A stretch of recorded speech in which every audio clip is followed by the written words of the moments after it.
Hey, everybody, this is Brett Ingram, and this is the optYOUmize podcast, the show that helps entrepreneurs build their dream business and dream life.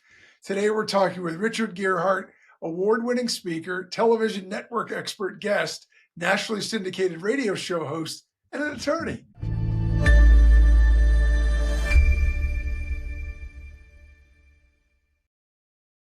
I'm super excited because When he's you seen put it and all done. together that way, I actually sound better than I really am, you know? You've seen so much and done so much that as entrepreneurs, we're all going to be able to learn from your knowledge and your experience. So I'm super excited and welcome so much, Richard. Thanks a lot for joining us today. Well, thank you very much for having me. And, I love entrepreneurs and entrepreneurism. Our radio show, Passage to Profit, is all about entrepreneurs and entrepreneurism, and our legal practice is all about entrepreneurs and entrepreneurism. And I just really love being in the thick of it. And entrepreneurs, they come to us, they're so passionate, they're enthusiastic. And I just think that that's like the best place to practice law is with people who are enthusiastic. Now, over time, sometimes that enthusiasm drops a little bit. I've talked to a lot of entrepreneurs. I've been one myself for 20 plus years. So believe me, I understand the roller coaster of all that. So I have a lot of stuff I want to ask you about, but let's start off with your personal story. Can you share your background with us and let us know how you actually started your career? So, so I always wanted to be a lawyer. I either wanted to be a lawyer or a doctor. I took a biology class in college and I realized that I was not going to be a doctor. I did really bad in it. And I thought it was really boring. Um, but that's changed over the years. Actually, our practice, we do some patents in biological sciences, and now it's a lot more interesting. But when I was in school, it just really wasn't for me. And so I took a job in Cleveland, Ohio. I ended up being a chemistry major, and I took a job with BF Goodrich Chemical, which Oh, was yeah. a big chemical company. They made tires, but they also made other kinds of chemical stuff. Ended up getting laid off from that job. And so what else do you do? But you go to law school, right? And I didn't even really want to be a lawyer at that point in my life. I just thought that the training would be really good to apply to something else. And it turns out that I like the law. There's a lot of problem solving that goes with it, and I'm kind of a good problem solver. And after I graduated from law school, I ended up going to Switzerland. I got an advanced degree in international law from the University of Geneva, and I ended up working for a big international law firm for a few years. Not in intellectual property, but in corporate transactions and international arbitration. Had the time of my life, but came back here for personal reasons and eventually got into intellectual property. And it was just one of those things like after doing it for about 2 weeks, I knew that I found my sweet spot, right? I found my passion. It was something that I just seemed to have a knack for.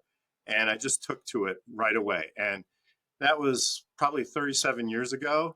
And I've never gotten off that train.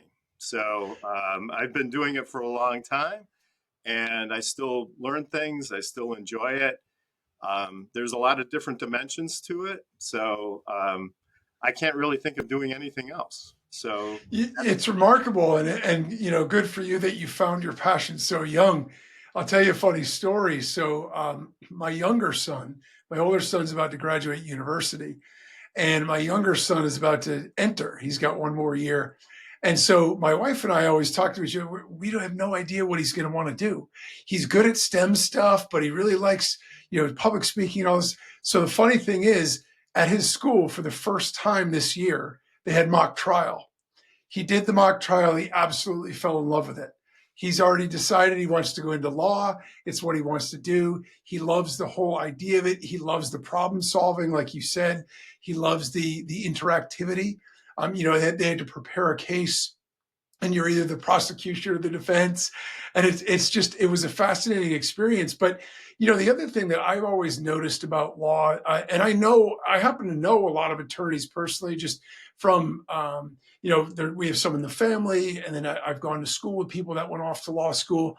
It's amazing how valuable a law degree and a law background is in so many different fields. Even if you don't want to go into law specifically, having that background, having that foundation is so valuable in so many different places. So it's funny that you didn't specifically say, "Oh, I want to be a lawyer," but went to law school. I was talking to a guy a couple months ago, and he was the same thing. He was in a professional situation. It didn't really work out. So he ended up going to law school, and it's a very different field, but same idea. He Yeah. just fell in love with that. He fell in love with all the stuff that he could do from that, even in the business side of things, in terms of like, business planning and that kind of stuff, but still pretty fascinating. So there are a lot of different avenues in law and in the legal professions. So, did you, what drew you, I guess, specifically to business and entrepreneurship? Is it the fact that you love the energy of those things, or was it because you got the exposure to it and you just said, "Oh, this is awesome"? Well, I think, I'd always liked business. And so I could have been a business major. And so when I left college, I took a business role at BF Goodrich. And so I was going there to be a business guy. And so I always liked that. I was always attracted to like, how do you organize a business? I have sort of a hankering for organizing things and structuring things. And so that seemed to me a lot more interesting than chemistry. Plus, in the chemical lab, you're inhaling all this stuff that you really don't know what's going to do to you long term, right? So I was a little bit worried about that. And so I always liked the business side. And then when I went to law school, I had the chemistry and the business and the law. And so intellectual property, it was either going to be intellectual property or environmental law, because I thought, well, I was trying to distinguish myself. I had the technical background, I had the business interest, and I also had the legal. And so those three things combined made like intellectual property like a good bet. But then when I started doing it, I really did find my passion. It was a really good thing for me. And I liked the variety. I could work in private practice, I could work for the government, I could work for a corporation, I could do litigation, I could write up inventions, I could do agreements. So there were a lot of different avenues to pursue, and I that was really attractive to me because I can't just I need a lot of distractions. so, I could change my mind and still like stay in the same field, right? And so that was something that I liked. So Yeah, that's terrific. So I mean, obviously nowadays, geez, in today's day with like AI and technology, I mean, it's just evolving at this rapid fire pace. I mean, intellectual property has become a real hot button topic. oh yeah. Why is IP protection so important for entrepreneurs? Well, it's important on a lot of different levels, right? And so on one level, first of all, having the IP is important, but making sure that somebody else doesn't have the same IP is even more important, right? So before you get too far into a product or a new service or new software, it's usually a good idea to check and make sure that somebody else doesn't have a patent already or a trademark for the brand that you want to use. And so, we always recommend that you do a search to make sure that you have freedom to operate or you have freedom to use the trademark. And so that's something that I think if I could get one message across to entrepreneurs today, that would be make sure that the landscape is pretty clear, or at least that you understand it before you proceed with your brand, before you proceed with your product, because a lot of our cases come from people who didn't check. And, they get out there 2 or 3 years down the road, they've invested in packaging, branding, marketing, and all of a sudden, out of nowhere, some person in some other state, 2,000 miles away, sends them a letter and says, "Hey, you're doing what I did, right? Please don't do that. Stop it immediately, or I'm going to sue your pants," right?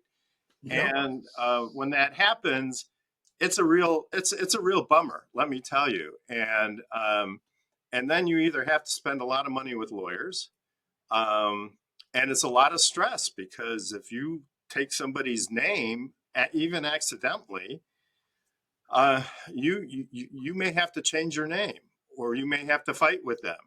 And so now, for the next 6 months or year or 2 years or 5 years, you don't know where your business is going anymore, right?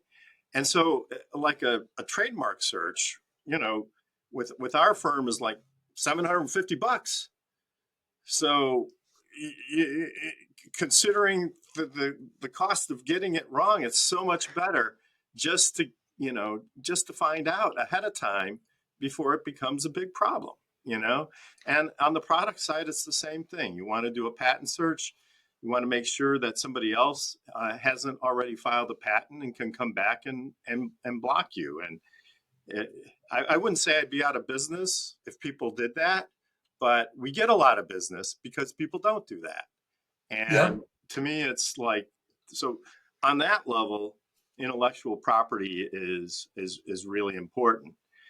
I love what you said about the idea of not just to protect yourself, but to make sure that somebody else hasn't already done it, because, and to prevent them from then doing it if you've got it. Because I'll tell you, this is funny. I've been a digital entrepreneur for 20 years and largely in the software space. And thankfully I don't have a lot of horror stories, but I know a bunch of people that have created software apps. Thankfully they didn't spend insane amounts of money, but based on the name, got the letters, your name is too similar to ours, we've already got something, even if it's not an actual, and they had to either change the name or get shut down. I know people that have gotten their sites shut down. I know people. So it's not at the magnitude of they've invested millions or tens of millions of dollars, but still, nonetheless, that's a lot, and it is terrifying just emotionally, because the minute that you think, geez, I could be in trouble here, I didn't mean to do anything wrong. But I think in their case, and I think this is actually true in a lot of cases, I wonder if it's what you experience too, it's not neglect, it's lack of knowledge or even awareness that they should do that first. Right. And that's exactly why we're here, right? Is to get the word out. I mean, if you want to take more risk, you can go to the trademark office and run a search on the website there and decide for yourself. But it's usually better to have a professional do it, because there's a whole universe of laws that back up every trademark. And so knowing those can make a big difference in whether or not somebody can actually enforce their trademark against you. And then the next step is actually registering the intellectual property. So that is to say, remember, your patent protects your brand, your product name. Your patent protects your technology, your inventions, and then copyrights protect original works of expression. So there's a fourth type of intellectual property called a trade secret. But when you go and you register your patent or your trademark, then it comes up in a search that somebody else is doing, right? So suppose you do have somebody who's responsible and they're starting a business similar to yours, and they came up with a name, that's similar to theirs. And they go and they go to their attorney and they say, "Can you do a trademark search on my name?" And the attorney comes back and says, "Hey, there's something here that's going to cause you a problem. You need to pick another name."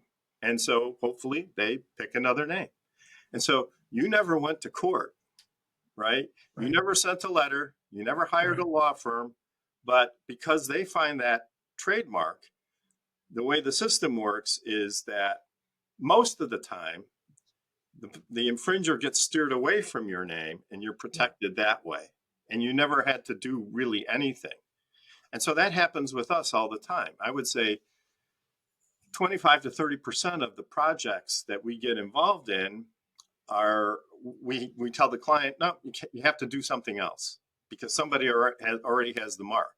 Well, if you're the person who already has the mark, then you're keeping other people from even getting into the market or even using that name, right? And Yeah.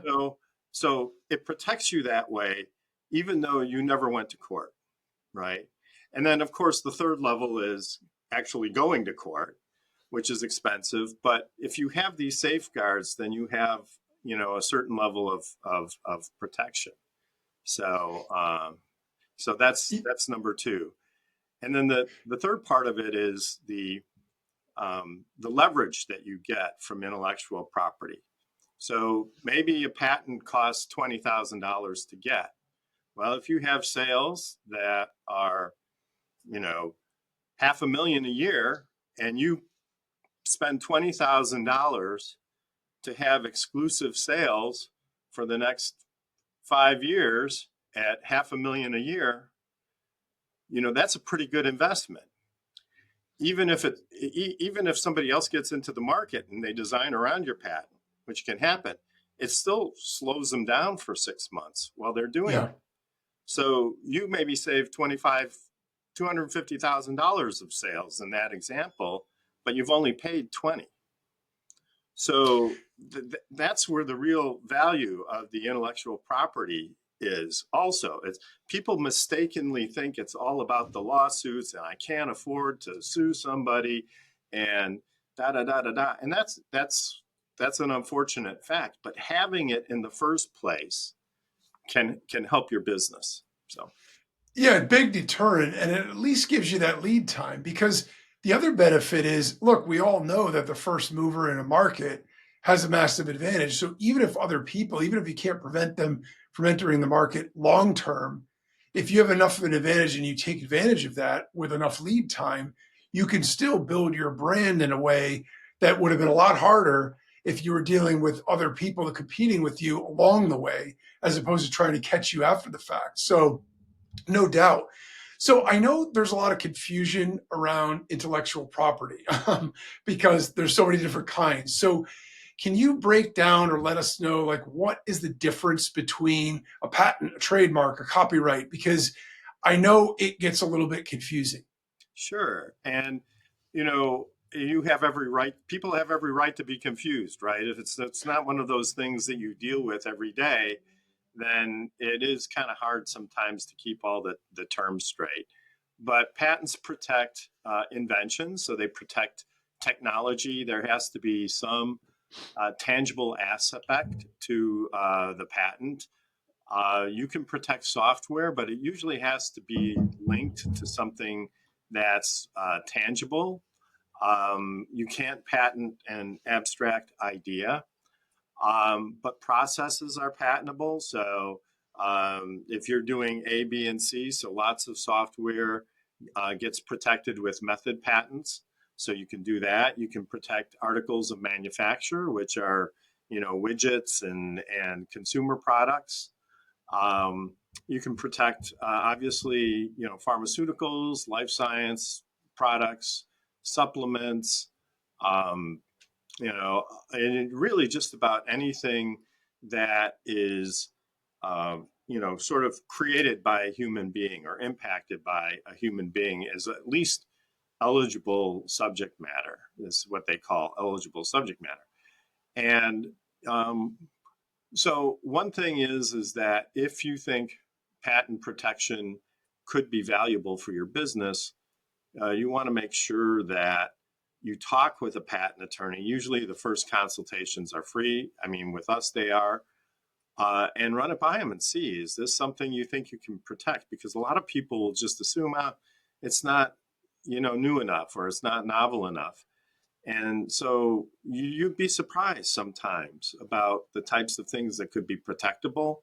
And so if you think you would benefit from having a patent, it's definitely worth checking in, even if the answer is, well, I'm not so sure about that. But that's a great thing to do. Yeah, yeah. I mean, absolutely. So is that the first step? Do you think if somebody is in a situation where they've got something and they think that, okay, this might be something I want to, should they consult an attorney and make sure that they, see what the probability is that what they've got is something that can be protected? So I would recommend it. And then, then you also should have a discussion about, well, does somebody else potentially have a patent out there too that could be a problem? So your attorney should bring that up and you should have a discussion on it. Again, lots of times with entrepreneurs, funds are tight, right? Um, but if you're going to start a business, usually you have to make some investments, someplace. And, I certainly understand the motivation. Well, that $750 we're spending for a trademark search, I could spend that on pay-per-click ads, get some more money in the door, right? So you have to make those tough choices as an entrepreneur. But the less protection you pursue, the more risk you take. And so, what are the chances of having it come back to bite you? Maybe it's 1 in 20. But if you're number 20, you know. It's ugly. Yeah. Yeah. It's existential. Yeah, Right. And that's the thing. It's like insurance. Nobody wants to spend money on insurance. But if your house burns down, you're sure glad you got it. right. Exactly. So yeah, for sure, that's a good thing. And then trademarks are typically less expensive. So patent, you're probably going to spend $15,000 to $20,000 on it. It's over a 3 to 4 year period. If you want to get your patent sooner, you can. But that's what you're going to be your investment. Trademark, you're looking to spend maybe $2,500, $3,000 for the search and the legal fees and the government fees. So the government trademark office just raised their fees from $350 to $550. So that's not our fault. Sorry, we're not responsible for that. But yeah, it's so those are things too that again, trademarks. And that's an important thing. I mean, I had a call today from a prospective client, and they had an employee that left their company. I can't give you any real details Sure. about it, Yeah. but they had an employee left their company, and they started going after their clients and using a very similar name to theirs. And they didn't have a trademark registration. So that doesn't mean that we can't help them, but it's unfortunate. I really feel bad for them because they have to live through this situation that somebody they worked with and trusted for a long time, uh, you know, over kind of what seemed to be kind of a silly dispute. They just got mad and they took off. And now they're contacting their clients and they're doing business under a very similar name. And it's trouble. If they had a trademark registration, it would make it a lot easier to stop them, right? And we're not giving up. We're going to help them, but the point is that if things go wrong, then it's too bad that kind of Yeah. stuff has to happen. Yeah. You obviously want to put yourself in a position where if you're going to invest so much time and energy of your life trying to build something, you want to know that at least, you can protect it or feel that you can at least have the best chances to being able to do that. Right. Um, so I have an interesting question. We're in a very digitally connected society today. Social media is obviously at the heart of it. So whether you love social media, whether you hate social media, it's there and it's not going anywhere anytime soon. So I'm curious, for anybody who's posting stuff online, who actually owns that content if we share it? That's a great question, and I do get that on occasion. Really, it's down to the rules of the platform that you're posting on. But all of the major platforms basically say that anybody can do anything with your content that they want on that platform. So they can share it, they can copy it, they can cut and paste it. If they're representing it as their own, you could file a takedown notice with the platform. But basically, you're giving the platform and all the other users a license in that content on that platform. Now, if they take that content and they go off the platform, or if you take somebody else's content, like a picture of LeBron James or something, and you take it off his website and you post it on Instagram or Facebook, technically that's a copyright violation. And in some cases, they'll come after you for that. Hopefully, they'll just ask you to take it down. We have clients who would maybe take a picture off of Google Images and put it on their website, and then they'll get a cease and desist letter for that later. And it's like they want $20,000. Yep. And so, so don't do that. If you're creating a website, go just and buy the images. Go to Getty or one of the other photographic sites and pay $50 for the image. Don't take somebody else's and put it on there, because you're going to end up paying a lot of money, a lot more than $50. Even if it's to hire us just to defend you against this. Usually what we end up doing is like negotiating the best deal that we can for the client, but they're still going to end up paying $1,000, $2,000, $5,000, depends on how aggressive they are, and depends on the type of violation, plus our fees. So don't copy.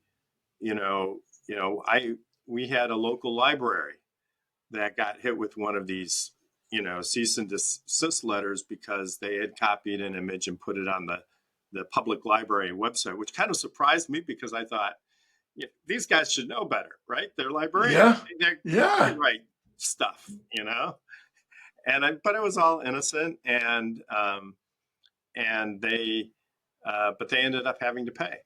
And, the image wasn't that great, it wasn't worth. Should have at least got their money's worth by taking a good image, right?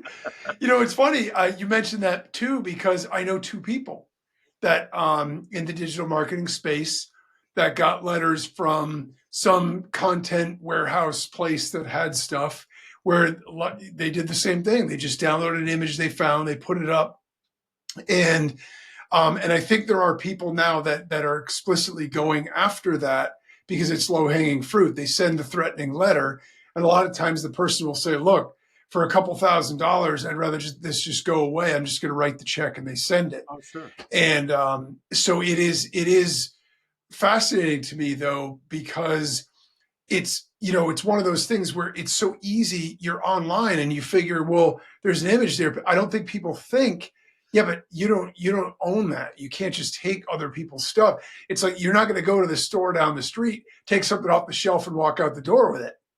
But yeah, you don't think of it that way online, when you could right click, save as, and you got the image, right? So yeah, and it's really, really true that is it's just common misconception that that anything on the internet is free, right? And it's because there's so much stuff on the internet that's free, right? And especially when it started, everything was free.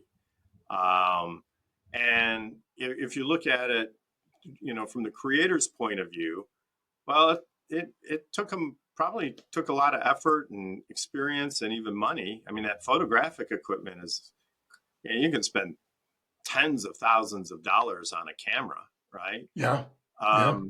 That stuff is really expensive. And so they look at it and they say, well, I'm not getting compensated for my work.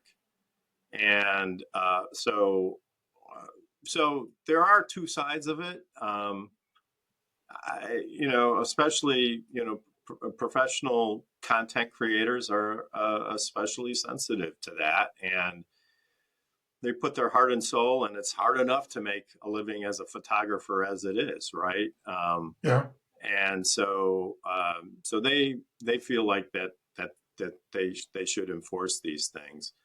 But the sad part is that the punishment doesn't always fit the crime, right? And so you end up paying a lot more than it's really, if you were to hire the person to take that photograph for you, it might only be $300, but here you are paying their lawyer, and you're paying them $3,000 just to get rid of the problem. So Yeah. yeah, Yeah. And look, we've seen the same thing in the music industry, right? I mean, there's constantly fighting about that because it's digital content. You can just download the song. First, we had the whole Napster issue, and now right. you have these platforms that actually, are sanctioned or whatever, and they're like legitimate. But at the same time, there are artists that say it's kind of ruining the business. Like we want to be able to, we create this art. We want to be able to, sell it and produce it and show it the way we want. We don't want it streamed everywhere. And that's an ongoing fight. There's always a new chapter, which I just think is also fascinating how all of this stuff will eventually play out. I mean, I think at the end of the day, right, you want to be able to get your stuff out there, but in fairness, you do want to be paid and compensated if it's something that you created, because it's like anything else. If you paid somebody to come and put a new deck on your house, you're going to write them a check. They're not just going to give that to you for free. So it does make sense if they had to do the work. So you have a radio show, and throughout your career, you've also just talked with tons of inventors, tons of entrepreneurs. Can you give us an idea what separates successful inventors and entrepreneurs from those who struggle? I have no idea. No, I'm just kidding. I can give you some opinions, um, but my judgment on those things is I'm always very careful about that. I mean, people will come to me and they'll ask me, what do you think of my idea? And I will say, you know what? There's like, if you go to Walmart, there's thousands of products in there that are not to my taste and that I would not have in my house, but they're selling them to somebody, right? And so it's very, very hard to predict what's really going to take off and what's going to be successful. Even people who have made a lot of money already and who are acting as investors uh, can't always call it right.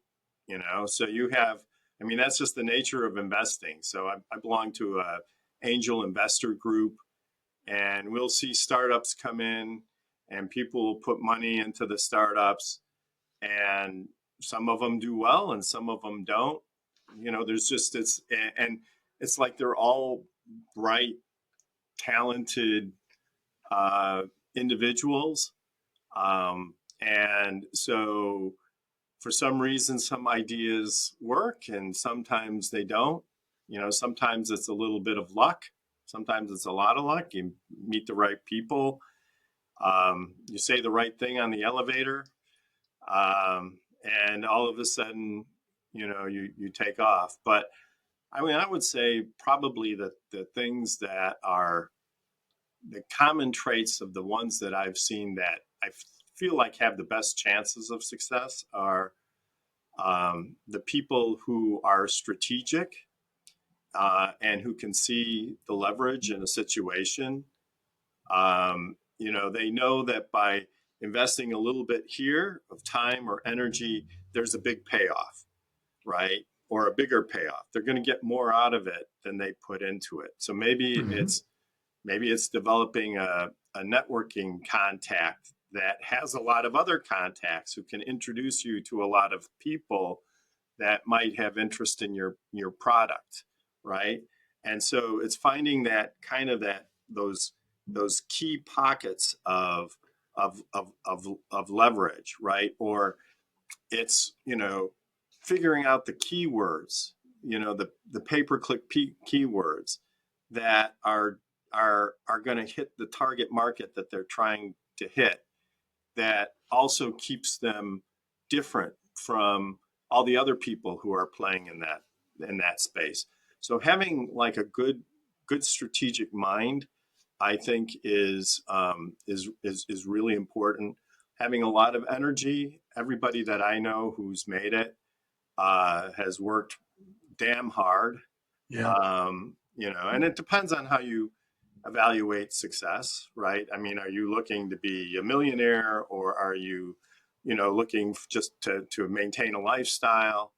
But I think in general, entrepreneurship requires more work than just like a normal job.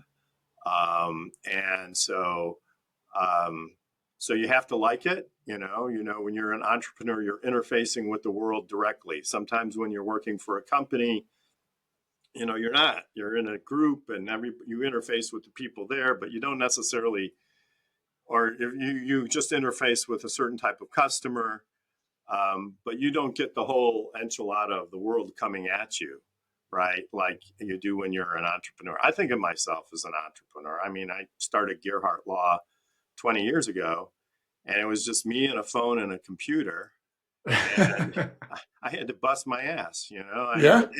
and it worked out okay, Yeah, no doubt. I mean, look, it's obviously you have to have a strong stomach. You have to have a high tolerance for risk. And I do think, right, the idea is part of it, and then the execution is the other part, because there are a lot of people with great ideas, and a lot of them don't go anywhere, even though they had great potential. In fact, I've seen postmortems of failed companies, failed ideas, and I've said to myself, geez, I can't even figure out how that failed. The idea was so good. It was Yeah. so, the market was ready for it. They had smart people on board, but for some reason there was something flawed in the execution, or the positioning or something, where it just never caught on the way that they wanted it to.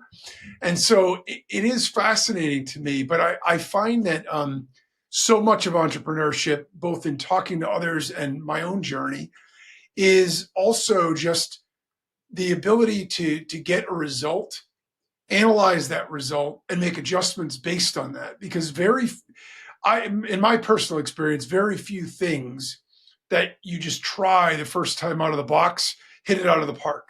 Yeah. It's usually, okay, you got a single on that one, a pop out on that one, right? But you make some adjustments, and now all of a sudden you're hitting doubles into the gap, and then you're hitting it over the wall. And I think that, so yeah, it is a fascinating thing. But even entrepreneurs that I've talked to that are wildly successful still never forget that tumultuous aspect of it. Of it just can be gut wrenching at times, and it's a ton of work. To your point, I don't know any low energy entrepreneurs that are successful. So No, I agree. I mean, you're not going to get up at 10 in the morning and sign off at 4 and make a 6-figure income. I mean, probably not, yeah, yeah.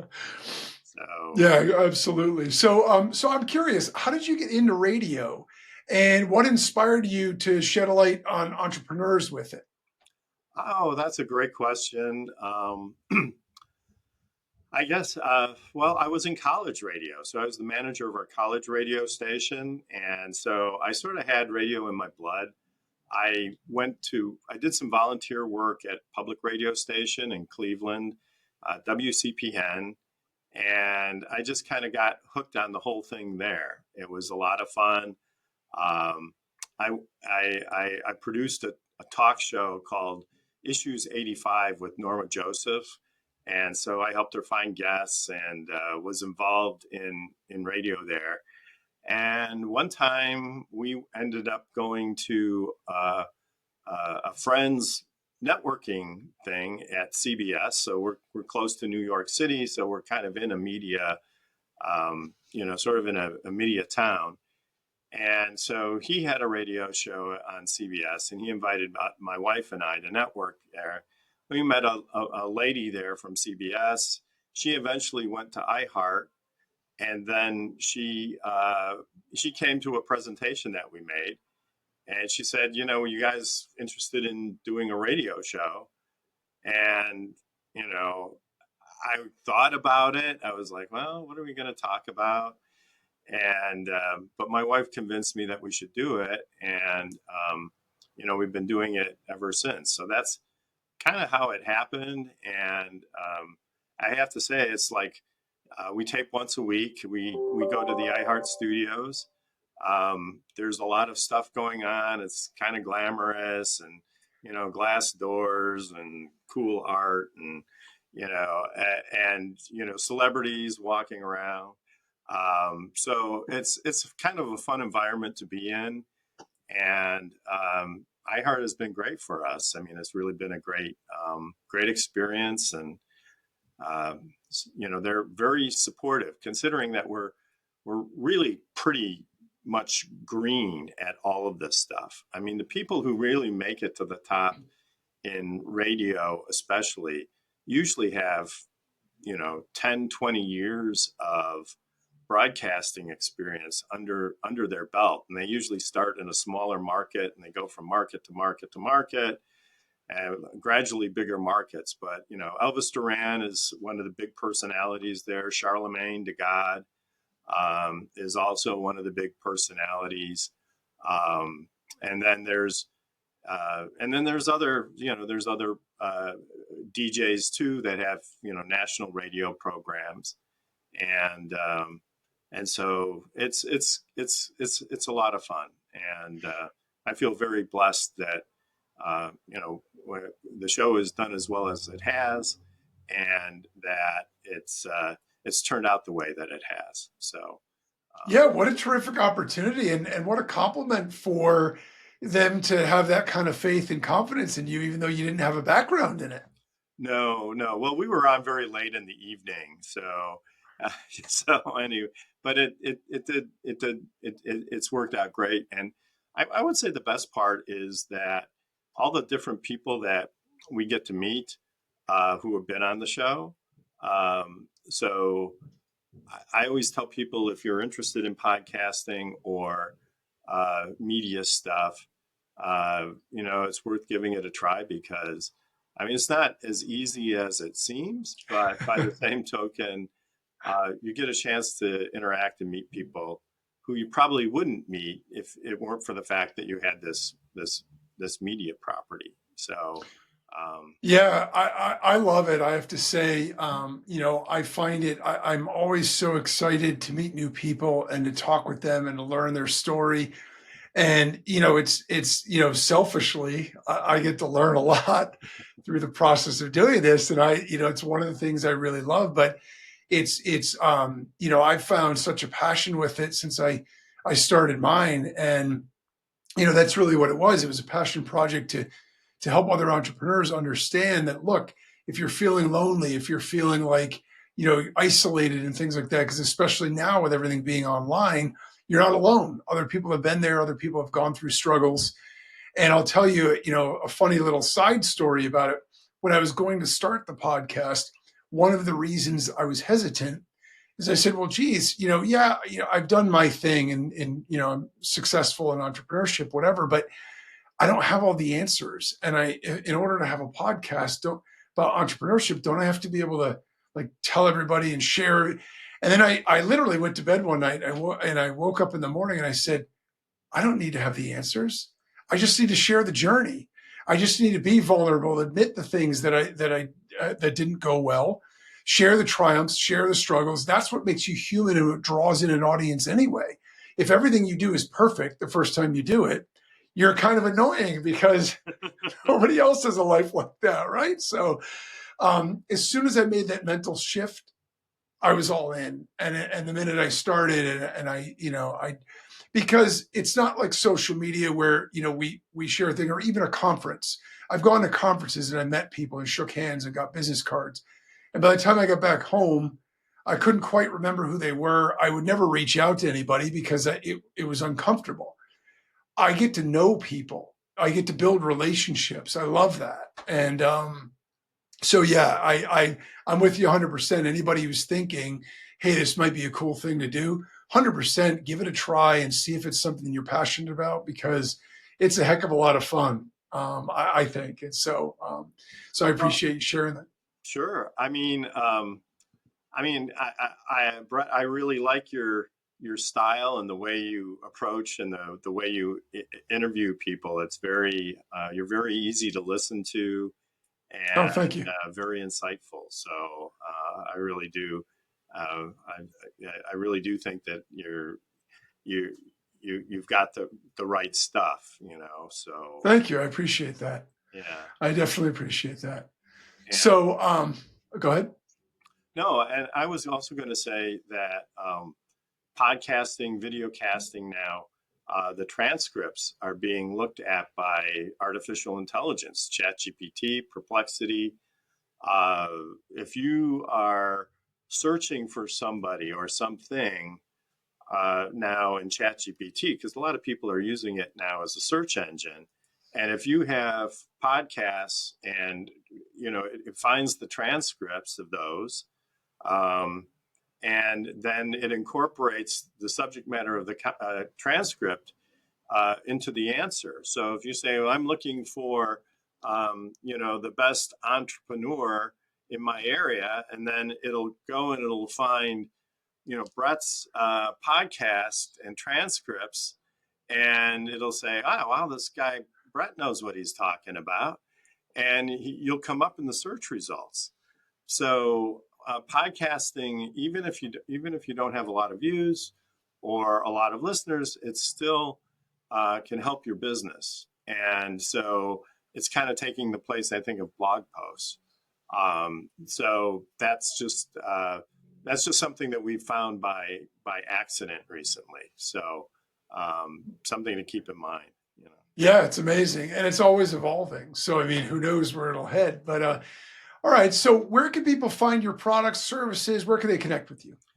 Well, you can, for all of your intellectual property needs, you can contact us at Gearhart Law. That's www.gearhartlaw.com, spelled GearHartlaw.com. And if you have questions about intellectual property or you want to reach out to me for some other reason, feel free to fill out a contact form on our website. And you can also find me, Richard Gearhart, on LinkedIn. So if you want to connect, I'm always open to new connections. And if you want to DM me with a question about intellectual property or anything else, you feel free to do that. So Awesome. those are the best ways to reach me. Awesome. Appreciate that. All right. I have one last question I got to ask you, because I'm always curious to know what everyone's going to say. That's, what's your number one tip for success as a business owner or an entrepreneur? Mine would be never give up. I mean, I know it's simple, but I've had my back against the wall so many times, and somehow, some way, usually with the support of my family, um, I managed to stick it out, and eventually, light does appear at the end of the tunnel. And but I think that for me is the number one key to my success. So Yeah, I love that, and I 100% agree. As I said, I'd love to say everything I tried worked perfectly out of the box the first time, but not the case. I just didn't give up, and I think it's an important lesson for every entrepreneur to learn. So, with that, it's just about time to wrap things up. I want to thank you again so much, Richard, for sharing all your insights, coming on. To visit passagetogrofitshow.com to listen to his podcast, available on all podcast platforms, and learn more about entrepreneurship and intellectual property. If you have an IP need, you can contact Richard at gearhartlaw.com. Thanks for tuning in, everybody. And as always, remember, no matter what you want from your business and your life, don't compromise, optYOUmize.